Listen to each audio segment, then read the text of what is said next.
Je vais commencer par me présenter, moi c'est Adrien, j'écoute de la K-pop depuis 2015, que cela soit des artistes masculins ou féminins, je m'intéresse beaucoup aux différents concepts, même si j'ai une préférence pour les artistes féminines depuis quelques années.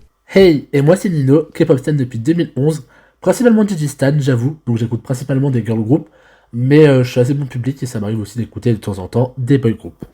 Notre premier épisode sera sur un thème que la majorité des fans de K-pop apprécient, évidemment, c'est les concerts. Pour Nino et moi, c'est quelque chose qui nous anime énormément depuis quelques années, et nous tenons vraiment à vous présenter l'histoire de ces premiers concerts en France, ainsi que leur fonctionnement pour ceux qui n'ont malheureusement pas encore pu assister à ce genre d'événement. En effet, c'est assez particulier et différent des concerts ordinaires et au fil du temps, beaucoup de choses ont changé, que ce soit en positif comme en négatif. Comme vous le savez tous, les agences de K-pop ont décidé de submerger les salles de concert dans notre pays depuis quelques années grâce à l'impact de BTS et Blackpink à l'international. Que ce soit des groupes populaires ou non, les agences prennent le risque de faire promouvoir leurs artistes afin d'accroître leur popularité. Je vais vous énoncer les premiers concerts qui ont eu lieu en France. Le premier c'était le festival K-pop Night Out en 2010 à Cannes avec des groupes comme FX lorsqu'elles étaient encore rookies et Epic High. Ensuite il y a eu le SM Town Love World Tour in Paris en 2011 au Zénith de Paris avec Shiny et Super Junior comme tête d'affiche. Et pour finir, il y avait le premier Music Bank France à Bercy en 2012. Il y avait des grands noms de l'industrie comme Girl Generation et Beast. Pour le plus grand plaisir des agences, les prix ont augmenté au vu de l'accroissement de la popularité des groupes ainsi que du phénomène Hallyu. Auparavant, les fans devaient débourser des prix en fausse allant de 30 à 60 euros en général.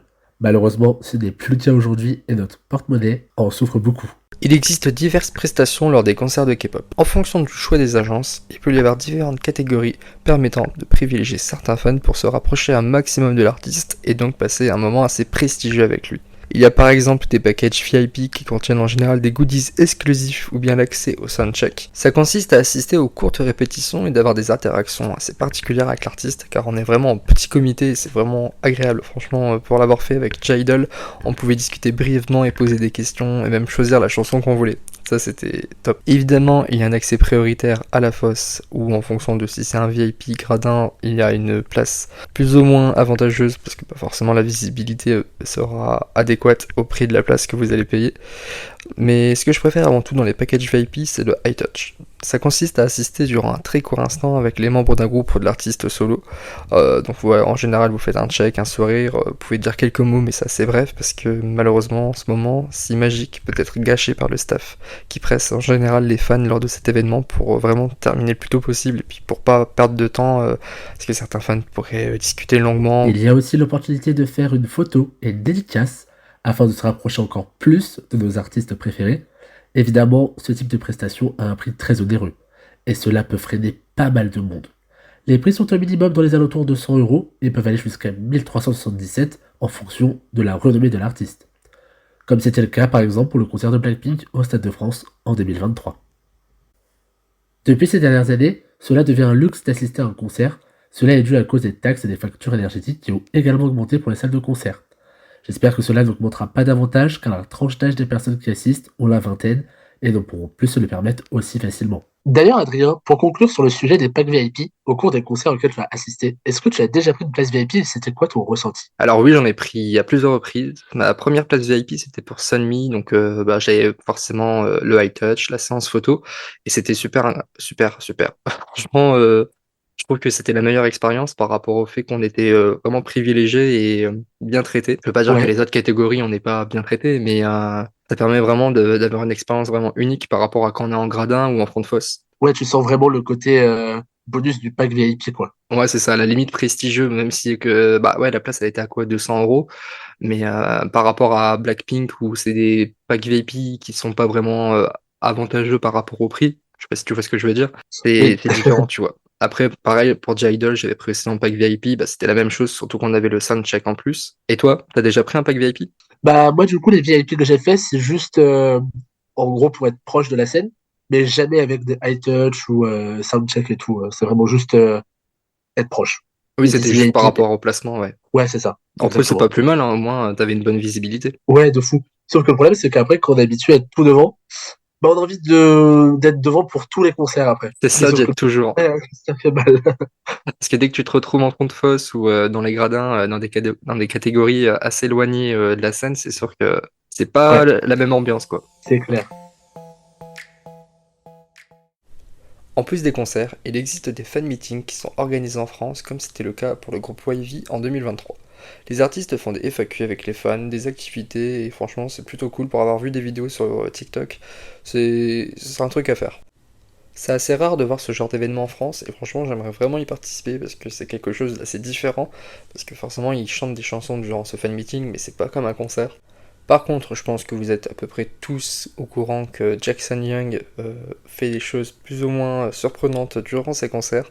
Lors de sa dernière tournée, il va sélectionner des fans dans le public pour les faire monter sur scène pour danser, et on va dire que les danses sont assez caliente. En termes d'activité, dernièrement, certaines agences vont même jusqu'à contacter et mettre en avant des groupes français et amateurs de danse de K-pop, ce qu'on appelle des crews.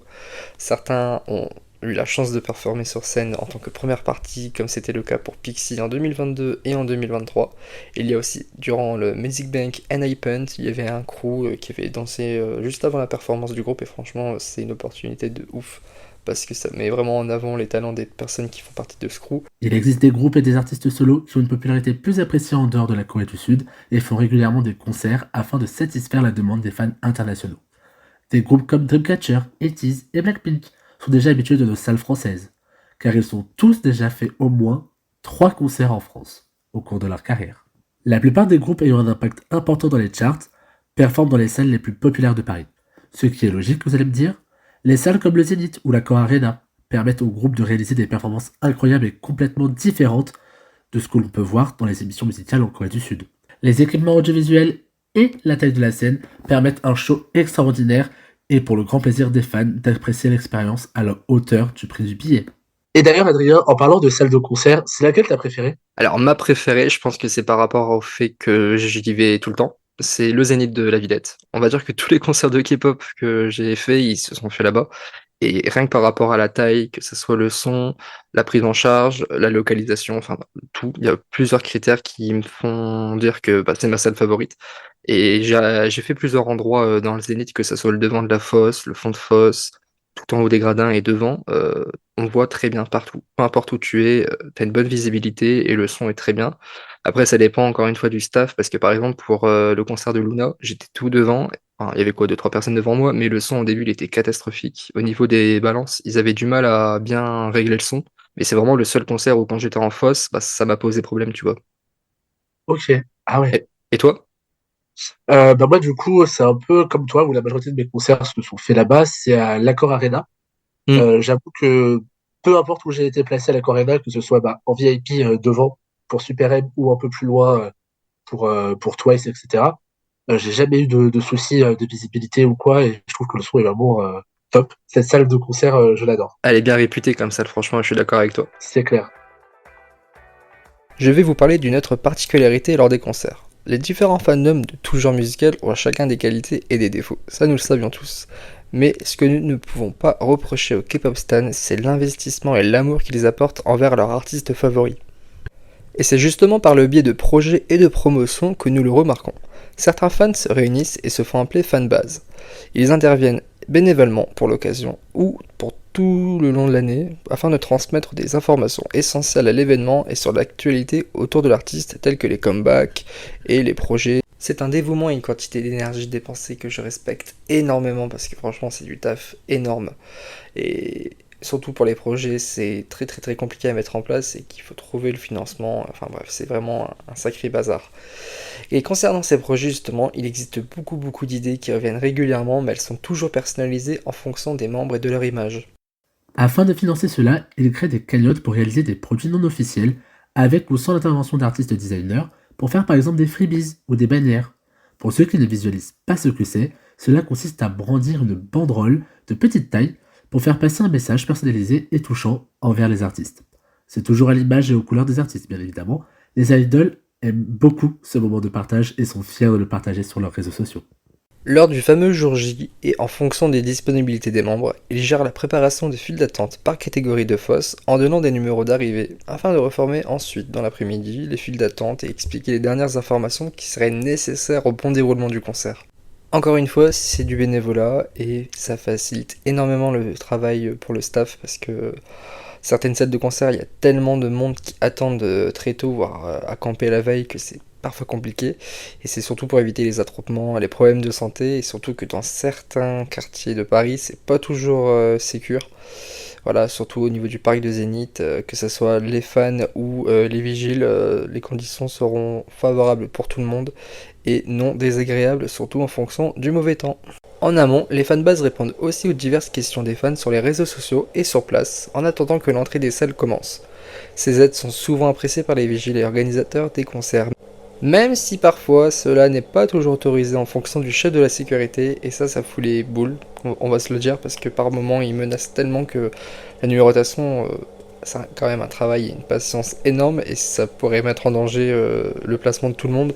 Donc si les gens ne sont pas respectueux et j'en passe, bah voilà, c'est le risque à prendre, mais en général ça se passe toujours bien pour les concerts que j'ai pu faire. Les numérotations, franchement, ouais, ça a été. Ça a été. Et heureusement, parce que sinon j'aurais eu un petit peu le seum de perdre ma place, quoi, voilà. Donc voilà, le plus important, c'est que cela préserve l'image des fans de la K-pop et d'éviter un maximum d'avoir des critiques, des préjugés qui pourraient avoir un impact négatif sur les événements futurs, surtout que notre réputation par rapport aux personnes qui n'écoutent pas forcément la K-pop, c'est pas toujours, voilà quoi, entre l'immaturité et l'irrespect qu'on a envers nos artistes. Au vu de ce que j'ai déjà pu entendre, croyez-moi, des fois ça se poser des questions de. Mais en fait, il se passe par rapport à quoi? Au vu de la hype des fans et d'essayer à chaque fois d'avoir des interactions avec l'artiste, beaucoup d'entre eux campent et se mettent en danger. La solidarité envers les fans peut être présente, mais cela n'est pas toujours le cas malheureusement. De même pour le respect des consignes de sécurité et de la numérotation mise en place par les équipes. Les salles de concert installent des barrières de sécurité ainsi que des vigiles durant la nuit, car certains quartiers de Paris ne sont pas très bien fréquentés, comme c'est le cas notamment dans le parc du Zénith de la Villette à cause des nombreux passages. Nino, pour conclure sur le sujet des fanbases, il me semble que tu as déjà fait partie de l'une d'entre elles. Tu peux me parler de ton expérience et de ce que tu as pu proposer comme projet? Oui, bah en fait, moi, c'était une fanbase, mais vraiment que en ligne, on va dire. On était vraiment plus sur le côté traduction de poste, etc. Donc, bon, évidemment, je parle pas coréen, donc c'était traduction via Google Traduction, etc. Mais c'était pour la fanbase de Girls Day, donc Girls Day France, j'étais. Et on partageait bah, toutes les actualités du concert. Non, j'aurais aimé, mais pas du tout. Des comebacks, des posts Insta, des posts Facebook. Parce que bon, à l'époque, c'était encore Facebook. Maintenant, bah non. Un Tout le peu réseau moins, ouais. numérique, c'est ça. Mais voilà, c'était vraiment une fanbase en ligne, on va dire. Comme elles ont malheureusement pas fait de concert en France ou vraiment ailleurs, elles en ont fait qu'un en Corée, on n'a pas du tout fait d'événements physiques, on va dire. Oui, je vois, c'était vraiment au niveau des réseaux sociaux, le partage d'informations, surtout qu'à l'époque, bah, à part Nautile c'était quoi d'autre comme site où il y avait le plus d'informations? Bah, c'était, bah, du coup, on prenait sur Insta, sur Ouais, Smoopy, c'est et ça, ouais, enfin, à part sur les réseaux sociaux des propres artistes, le fil c'est ça. d'informations, c'était un peu compliqué à retrouver. Donc, bon, c'est bien, bah, c'est déjà un bon début, surtout que bah, tu as fait à l'aide de tes connaissances, parce que le coréen, à l'époque, c'était pas abordable à tout le monde. C'est clair. Et même l'anglais, enfin, moi, je suis un peu nul en anglais, mais je veux dire, pour reposter, etc., c'est déjà du boulot, surtout si tu devais faire du montage ou autre. Non, ça va, on faisait juste des captures d'écran des posts Insta et on mettait par exemple Yeri post bon, on va dire par exemple 11 mai 2024 et hop, on mettait ce que disait. Bon, Ouais. maintenant, il y a la fonction traduction sur Instagram, donc on aurait été obsolète à l'heure d'aujourd'hui, mais voilà. Et toi, du coup, t'as déjà fait partie d'une fanbase ou pas du tout? Alors moi, je l'ai fait une seule fois pour le concert de Pixie en 2023. En gros, Ouais. bah, les principaux membres de la fanbase ne pouvaient pas se déplacer par rapport à la numérotation et puis pour le bon déroulement du projet. Donc du coup, avec d'autres personnes, on a fait tout ce qui était bah, numérotation dès le matin, la distribution des bannières, l'explication des projets, la signature des drapeaux. Et donc voilà, on était un peu les responsables de tout ça. Quand on a reformé les fils, pardon, avant le concert, on a fait un peu le taf du staff. Et puis voilà, tout simplement. Ok, C'est comme si je faisais partie de la fanbase, mais bah j'ai aidé quoi. ok, ouais, de façon ponctuelle, du Ouais, coup. c'est ça. Pour, euh, pour l'occasion, ça m'a fait plaisir et c'est une bonne expérience et je le ferai sans hésiter. Ouais, non, franchement, j'avoue, c'est cool. Parlons maintenant de l'ambiance durant ces fameux concerts. Pour ceux qui n'ont pas encore eu l'occasion d'y assister, je vous décris ce moment comme une soirée magique. On passe par tellement d'émotions et c'est vraiment surprenant de voir par nos propres yeux les diverses capacités que l'artiste peut montrer sur scène. Et c'est vraiment mémorable. Vraiment, j'abuse peut-être sur mes mots, mais voir la différence entre ce qui se passe sur le téléphone et ce qui se passe devant nos yeux, c'est juste indescriptible. On peut penser que ces concerts peuvent être similaires à ceux de Dua Lipa ou The Weeknd, mais la grande différence c'est que les artistes de K-pop ont un relationnel beaucoup plus appréciable envers leurs fans, ce qui favorise énormément les interactions avec le public. Nos fameuses coutumes françaises lors des événements de divertissement font alors surface lors de ces concerts. Nos iconiques chants français comme le po po lo po po po po que je fais magnifiquement bien, ou On n'est pas fatigué que Charion de Itzy a pu faire durant le concert en avril. Tout le monde connaît cela et l'artiste a toujours une réaction plus ou moins surprenante. Et c'est toujours drôle parce que c'est jamais la même chose. Ils essayent toujours de nous imiter, de comprendre. Et c'est toujours amusant. Et vu que tous les fans s'y mettent, ça fait vraiment une ambiance de dingue. Et le bruit que ça fait, c'est juste indescriptible encore une fois parce que faut être dans la salle pour vraiment se rendre compte à quel point on est nombreux et qu'on est tous là pour passer un agréable moment. Il faut aussi souligner le fait que certains artistes coréens font l'effort de parler français pendant les concerts et je trouve ça tellement touchant. Je trouve ça super intéressant pour les gens qui sont pas à l'aise en anglais ou en coréen, qui puissent comprendre un minimum le concert et je trouve ça tellement touchant, ça met une vraie proximité avec l'artiste. Comme par exemple Uki de J-Idol qui a parlé en français durant son concert en septembre. Je trouvais ça tellement mignon, cette fille c'est vraiment un sucre. Nous pourrons être fiers de notre réputation et au moins ça laisse une bonne image pour les futurs concerts. Qui sait, pour leur nouvelle tournée, peut-être que J-Idol passeront en France. On ne sait pas, on l'espère, on croise les doigts. Je pense que vous connaissez le terme fanchan, même si c'est très peu utilisé chez nous en France. On est d'accord que la langue coréenne n'est pas si évidente que cela, et perso je préfère chanter du yaourt approximatif, puis être à fond dans l'ambiance, que de me rappeler des fanchants pour certaines chansons et d'y perdre le fil. Afin de supporter l'artiste d'une autre façon, les fans utilisent également des lightsticks. Cela ressemble à des bâtons lumineux ou avec des formes plus ou moins bizarres aux couleurs spécifiques et à l'image du groupe. Même si je sais que c'est un débat assez compliqué à aborder, je tiens personnellement à garder mon flash de téléphone plutôt que de prendre un lightstick d'un autre groupe et encore pire d'une autre agence. Revenons maintenant à l'utilité des lightsticks. Ça forme en gros un océan de lumière et en fonction de la version, il peut se connecter en Bluetooth via un système du staff. Et c'est encore plus stylé. Pour remplacer ces lightsticks ou pour un projet, les fanbases proposent des autocollants de couleurs à mettre sur le flash de son téléphone. Cela permet de supporter le groupe malgré tout, mais aussi si l'artiste en question n'a pas de lightstick à son image. C'est assez récurrent chez certaines agences, surtout s'ils ont peu de budget ou que la popularité du groupe n'est pas assez énorme. J'ai encore une question pour toi Nino. Cela risque de ne pas être en accord avec certaines personnes, mais bon, on est aussi là pour dire ce qui est bien et ce qui est mauvais. Pour toi, qu'est-ce que tu trouves d'irrespectueux durant les concerts? Alors, je dirais pas que c'est complètement irrespectueux, mais je trouve que les fans de K-pop veulent absolument avoir des lightsticks en concert. Alors, je comprends, c'est totalement ok, même moi j'adore avoir des lightsticks, mais en fait, ils veulent tellement avoir de lightsticks qu'ils prennent celui de d'autres artistes qui ne performent pas, que ce soit dans un concert avec plusieurs groupes ou quelque chose comme ça. Donc des fois, j'ai déjà vu, par exemple, au Music Bank à Paris, un lightstick de EXO ou autre. Et en fait, bah, je trouve qu'on devrait plutôt faire entrer dans les mœurs que c'est ok de pas avoir de lightstick dans un concert. Parce que je sais pas, c'est comme si t'allais au concert de Taylor Swift et tu brandissais un truc de Beyoncé. Enfin, Ouais, je je vois. trouve que oui, ok, la K-pop c'est assez unifié, on va dire. Ils se connaissent tous, machin, machin. Mais C'est pas une raison pour voilà, sortir le premier élastique de ton inventaire dans ta chambre et puis exactement, je suis d'accord avec exactement. toi. En fait, ils disent, enfin, la plupart des réponses de ces gens-là disent que bah, ça a coûté cher, on veut l'utiliser. C'est ça pour le Oui, rentabiliser, mais c'est pas une raison. bah c'est ça. En fait, oui, ça coûte cher, mais en même temps, c'est pas l'artiste. Enfin, moi, je me mettrais à la place de l'artiste. Je me dirais que bon, en fait, il préfère l'autre groupe que moi et bon, bah c'est pas super sympa. Mm. Après, il y en a certains où, par exemple, celui de Twice, à la limite, les couleurs changent. Donc, tu peux le régler à la limite sur la couleur du groupe qui performe.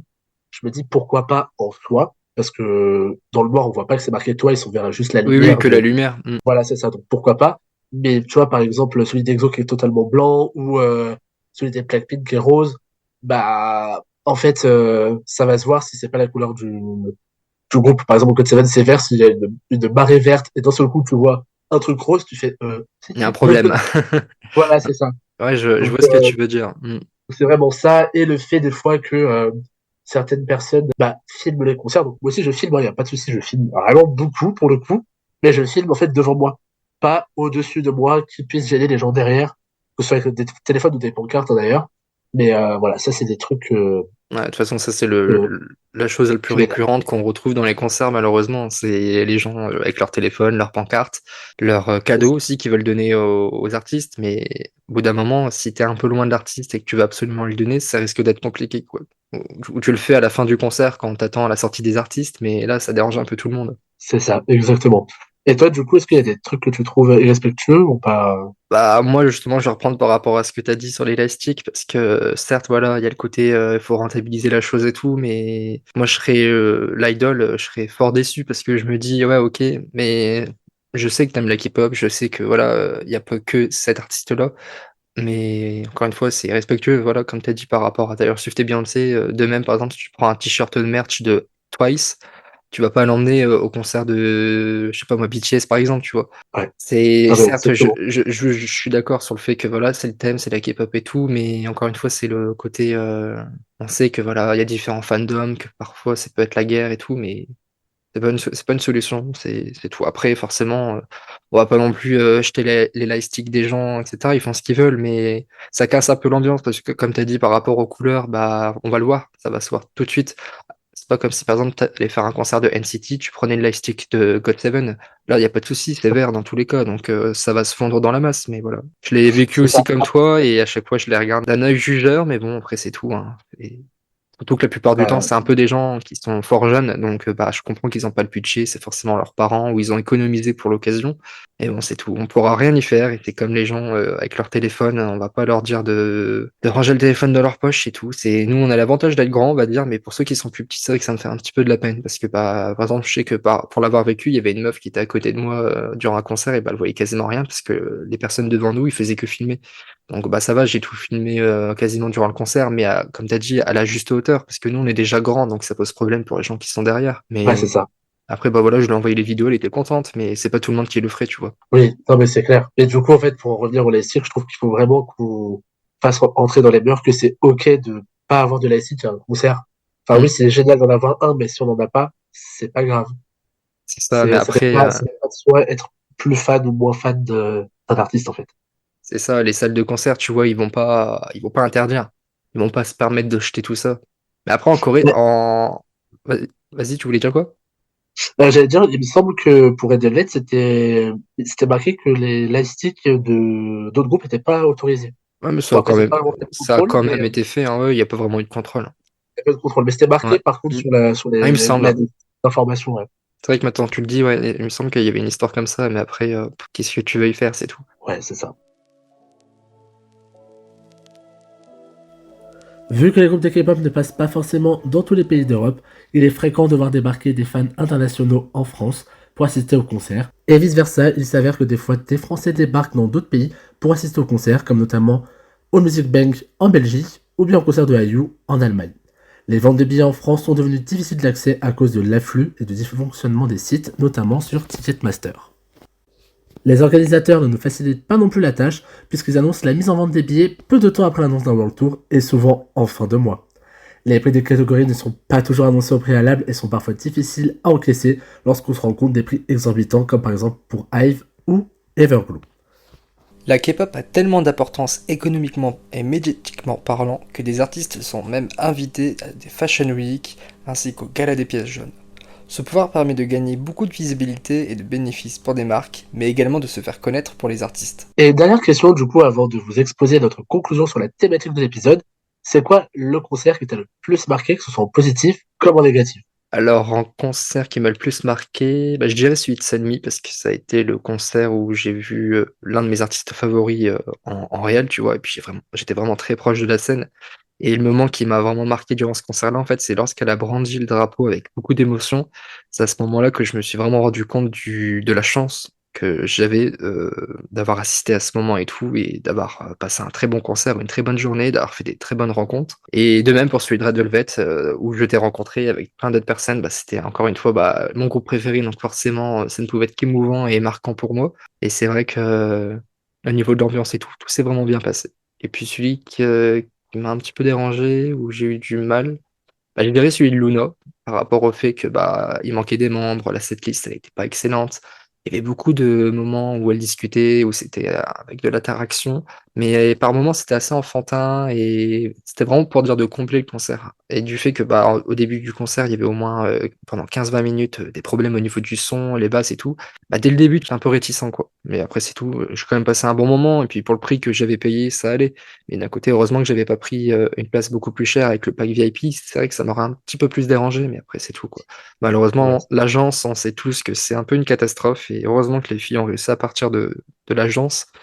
Et voilà, j'espère que j'aurai pas un concert similaire qui va se reproduire de la même façon, quoi. Et toi, du coup? Bah, celui que j'ai le plus préféré, ce serait celui de Yulin.